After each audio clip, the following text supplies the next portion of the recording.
Yo, what's up, guys? YouTube. A little bit about me. My name's Josue. I'm a barber out here in Salem, Oregon. I'm gonna show you a video. No cutouts, no edits. I did, pause the video a few times, but pretty much raw footage. And I'm gonna be doing a voiceover and showing you, explaining what kind of steps I do to complete this haircut, and just maybe a little tips and tricks here. And yeah, maybe I'll probably talk, a little bit about barbering in between, but enjoy. Okay, so we here. We gonna cut my boy. He's used as a model today, man. So I cut on Sundays, but I'm just gonna cut him for this Sunday. But a little something about this client, man. He's been coming with me for I feel like about 2 years now. He's one of my regulars. So right here, we're going with I think with the 3 guard closed, just kind of debulking. If it's not a 3, it's probably a 2. That's good, good to do with your haircuts, just to kind of give you more of a cleaner canvas to start your initial guideline or whatnot. But we're gonna do a burst fade on them, and every barber has their own style, man. When it comes to my fades, I like to stretch out the fade. So there's barbers that do condensed, tight fades, or where they keep a lot of the bulk, and all. There's a bunch of different styles, but for me, I think these are more called stretched out fades. So we're gonna go pretty low. It looks low, right, the initial guideline, but because I want a lot of room, so I can stretch out the fade and give it a nice blurry look. So keep that in mind, and right here, this specific trimmer that I'm using, it's a non-zero gapped trimmer, so it's more kid friendly, not as sharp. I always like to use that for the first initial guideline. And if you're wondering why, it's because it'll make it easier later to take out that bald line. So we just clean under there, we brush it off. And now I'm gonna grab I believe my more sharper trimmer. This is a 0 gap, so I go right under that line. It's gonna make it easier to flick when you go with the electric shaver, to flick to that, and it's gonna blend it easier. So this is how I take out my bald line. And this is the hardest part in barbering, man. To fade out that bald line, it's the hardest part. If you guys are learning and first starting, you already know. For those that are experts, you already know this is the hardest step, to fade out the bald line. But here now we're going with a single foil shaver. I like the single foil because it gives you a lot of room to work with under right there in the ear, and I like the precision of the single foil. This is the Babyless, the UV one, and it's nice, man. But yeah, you just go right under that. Just blurry. And it's with ease. You don't have to really focus on it. You just go up to where you balded it with your closed and with your 0 gap trimmer, and it fades in nicely. But right here, we're going with the open lever. Setting our second initial guideline. And to fade this out, you just you go with all the notches down. I think it's 4 notches on this. If you have a wall, which is a floating lever, you just kind of, go by the feel. 4 notches, maybe even 3 will still do. I'm still doing all 4 notches. So, right here, I'll go on the 3rd notch. Then, once I go all around with the 3rd notch, then I go to the middle around in that guideline with the 2nd notch down. And then when it's down to 1 notch, then I go right over that bald line. And then when I fully close it, I'm doing right on that guideline, and it should be faded out. But since your 0 gap trimmer is pretty sharp, you're gonna see still a faint line, so you're gonna just barely flick with that under that line, and you'll see that now here in a bit. But yo, please, any one of you guys that are learning, if you're a new barber or you're trying to cut your own hair at home, ask me any questions in the comments. Please like and subscribe. This is your moment now to do that. You know, have any questions, I'll go really in detail. I'm trying to do more learning content for you guys. So, but yeah, thanks for if you reached to this point, man. Thanks for watching, man. But here we're going with the one guard open, and we're doing our third initial guideline.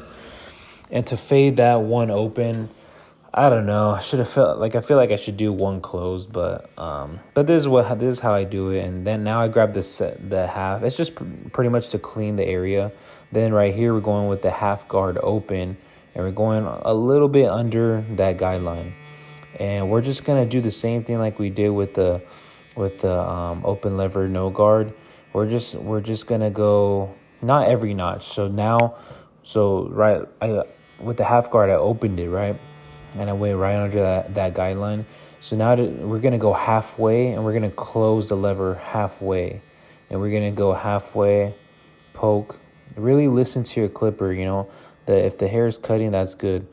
Then we're going to close it all the way with the half guard and go right under that guideline, and it should be blending in nicely. You'll probably still see a faint line, but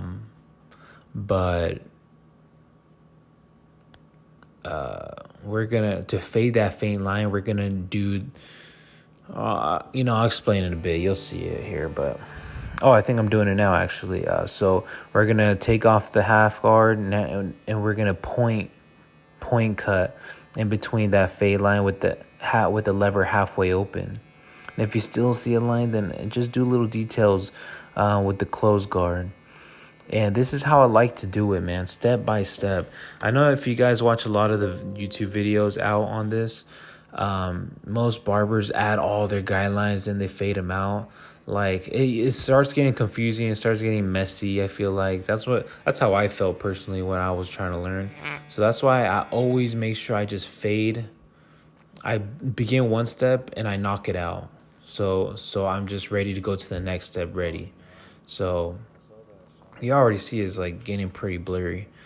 And I know you might see a lot of barbers already add the the lineage, right? The lineup, so they can.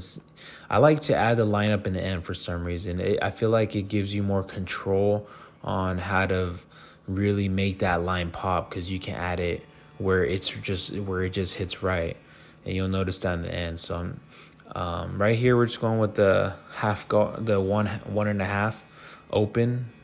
You can't see the guidelines really no more, but you go a little bit more above there, and all I do, man, once you do that, then you just close it and go right under that and point cut again.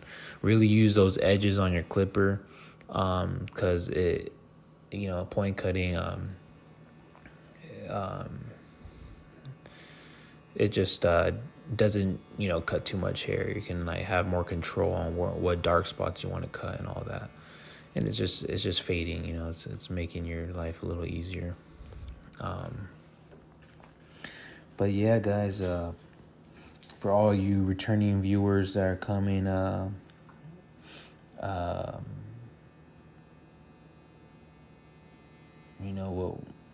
what kind of questions y'all got about barbering, man? Let me know, man. Comment below. But this is just raw footage, bro. And yeah, to go right now, I think what I added is the one guard. And we're gonna go one guard halfway open, and we're gonna go right under that guideline from the one and a half guard. And then any other dark spots with the one guard, you're gonna close it and point cut. Right here now I got the two open. This is pretty much the last guard. I feel like a lot of barbers don't fade with these one and a half guards, one guard, and the two guard. Man, trust me, those guards are still very important, so it doesn't look so bulky and dark on the top of the fade. You're still fading with these guards, believe it or not. You can even see me still point cutting with the tube. But yeah, you just open that, then I probably close the tube, point cut, and then from there I'm gonna grab the 1.5 guard halfway and point cut again in the dark areas, and then I'm gonna close the 1.5 guard and point cut again until everything's faded.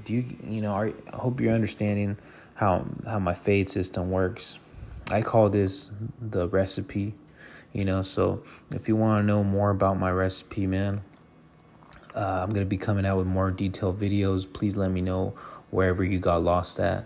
I'd love to make another video, go more in detail just on that particular problem y'all are having. But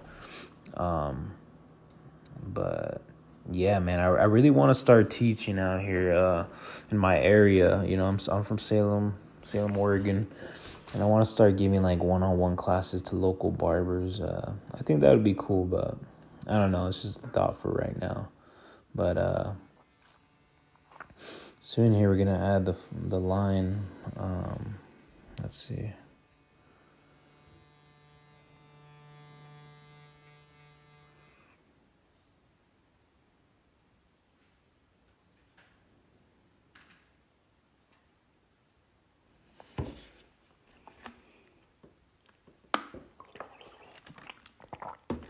Yep, this is a good one right here. Shear over comb technique.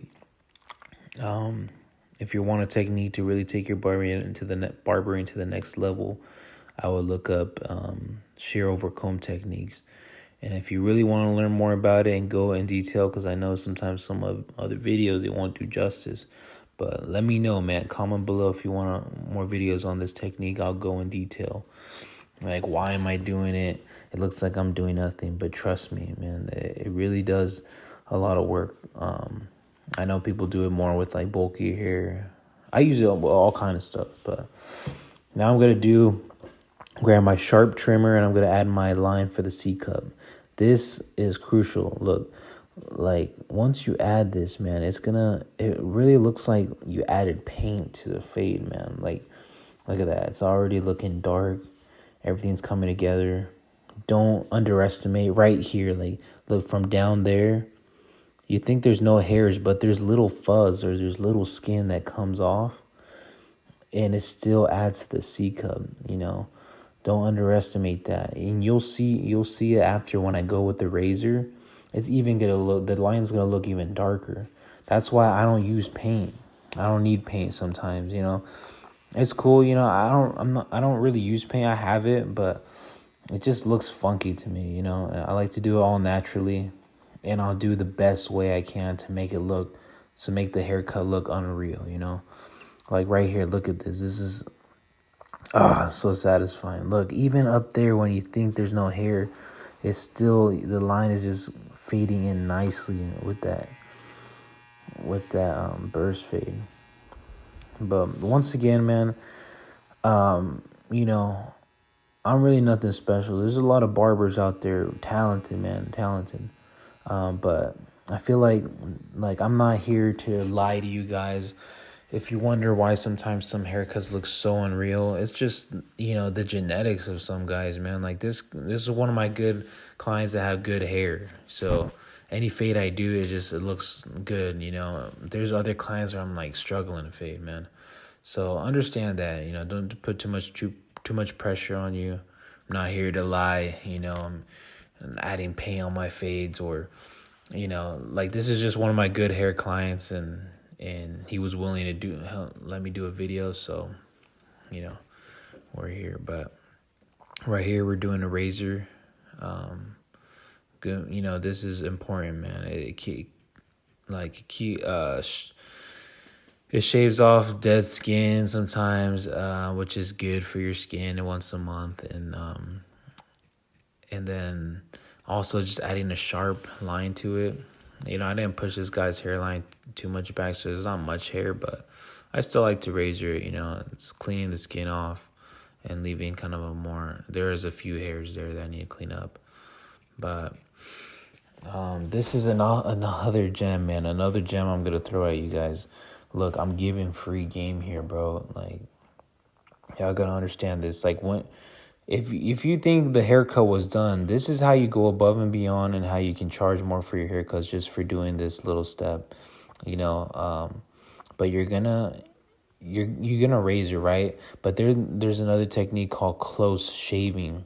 And what is close shaving? Close shaving is when you go against the hair grain. And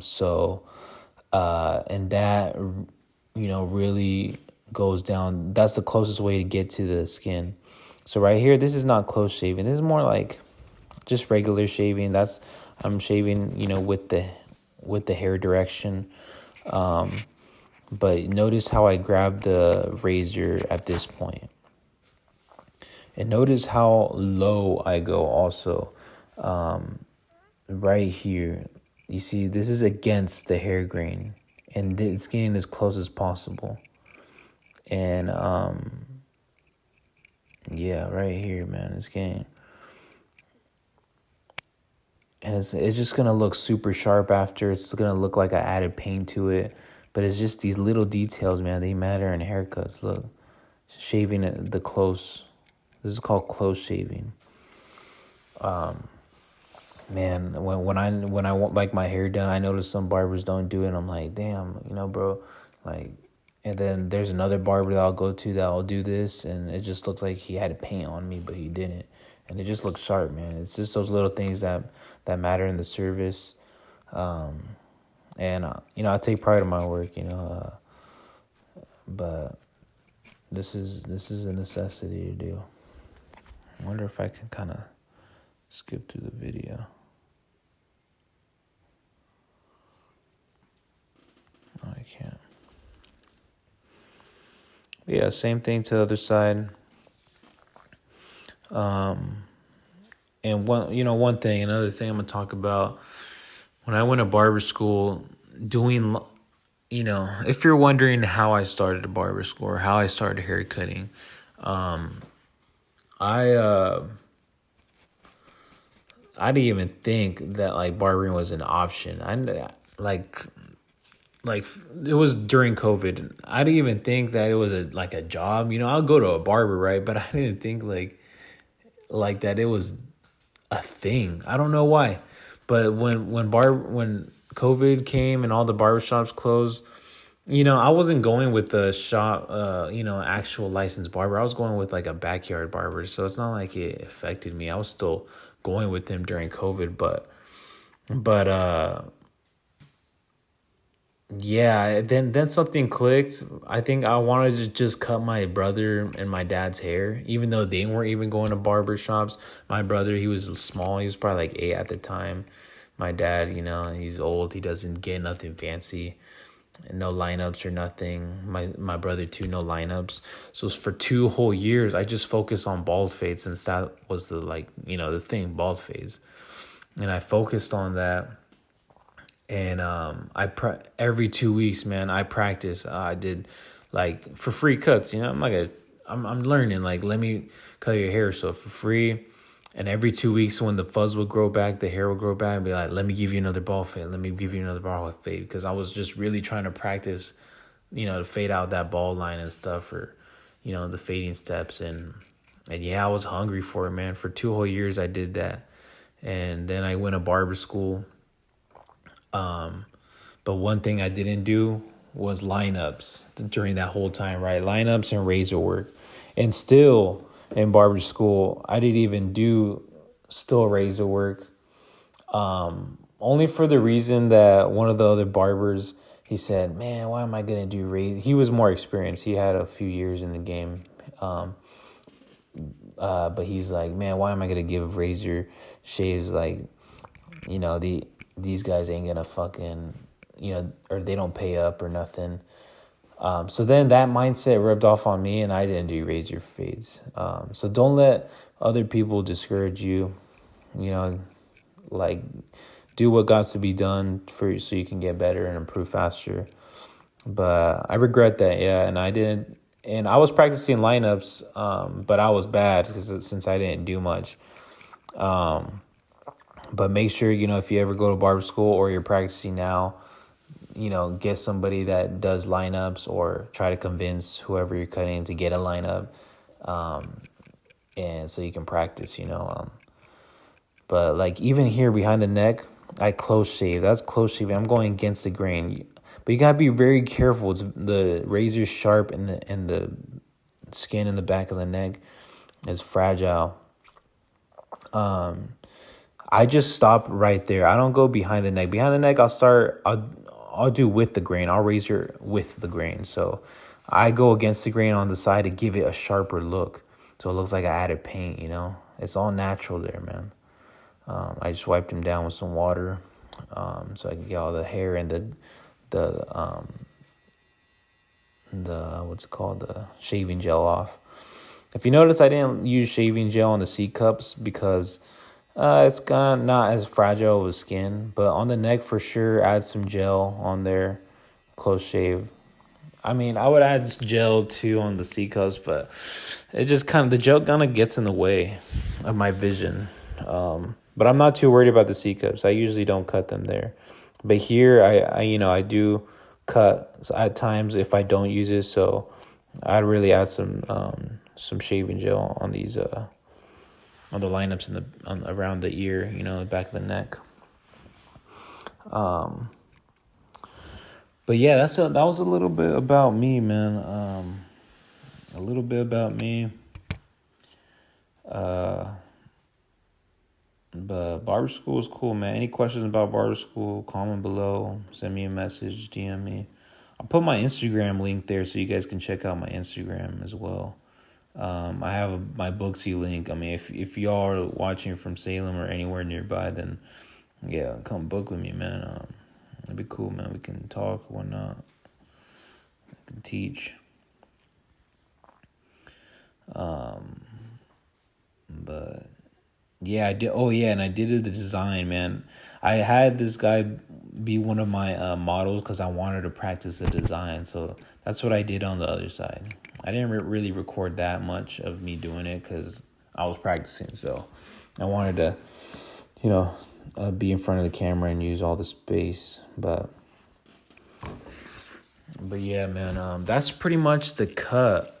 After this, I think I show a video of washing hair. There's more little gems of washing hair, man. It's important. If you do have a sink, wash it.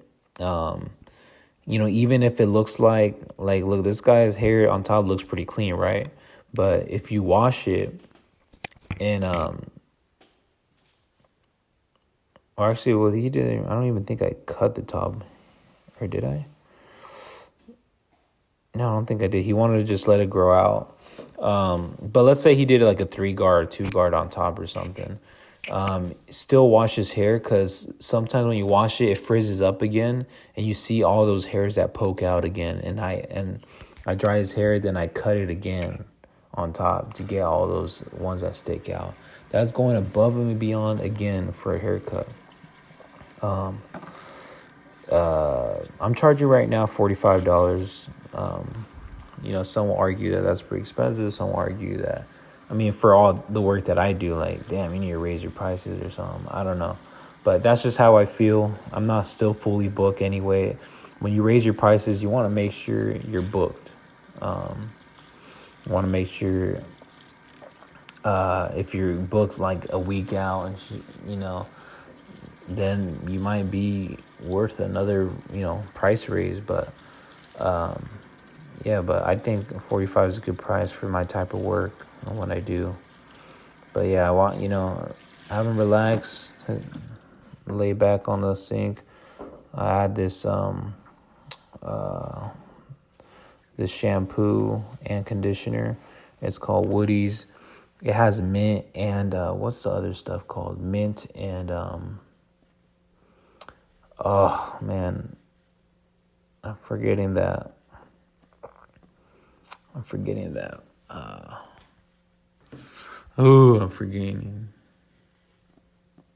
It's another type of, it's an essential oil. Yeah, but this essential, it has mint and an essential oil that's healthy for the skin. I use this, I don't use that specific brand. I use another stuff that has mint and that same essential oil, personally in my home, and it's been worked wonders for my hair. I used to like flake up and dry up, but now it's working good, man. And so I'm using kind of the best products for my clients, and so they gain the top notch service, And but yeah, we wash the hair off, and then we grab the towel and dry him off, take him back to the chair, and then we're gonna just blow dry his hair in the direction he's gonna style it, or I blow dry it forward to make sure I get every hair off of from his lineup. So if there's any hair sticking out from his lineup, I'm gonna cut those. And I think we're going for I think I style it a little bit messy. I'm not sure. I'm pretty sure I styled like a messy type haircut. But yeah, that's the cut right there. Added some, some powder, some of that chalk powder, and styled it kind of crazy. And look at the final result, man. But appreciate you guys, man. If you have any questions, again, comment below. I'll make a detailed video about whatever you guys need help on, man. I call my business Homemade Cuts. And, my teaching, my method is going to be called The Recipe. So comment below the recipe. Show some love, man, and I'll get back to all y'all questions, man. Thank y'all for supporting, and have a good day. Good luck in your journey. Peace.